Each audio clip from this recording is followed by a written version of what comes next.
will guide you through how to create Printful poster designs. If you find this helpful, consider subscribing and liking the video. First, open your browser and go to the Printful website.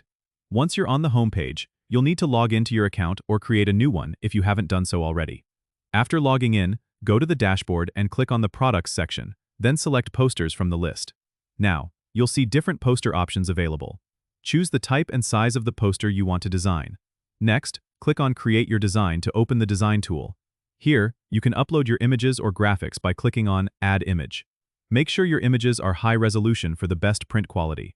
You can also add text by selecting the Text option. Customize your text by changing fonts, colors, and sizes to match your design vision. Once you have your image and text placed as you like, use the Preview function to see how it will look when printed. If everything looks good, click Proceed to finalize your design. You'll then be prompted to add the poster to your store or order it directly.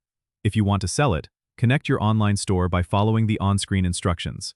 Printful offers integrations with various e-commerce platforms, so choose the one you're using and connect your store. This way, your design will automatically sync with your store inventory. After setting up your connections, you can review your design and pricing before publishing it to your store. And that's it. Your Printful poster design is ready to go live or be ordered. Don't forget to subscribe and comment if this helped you out.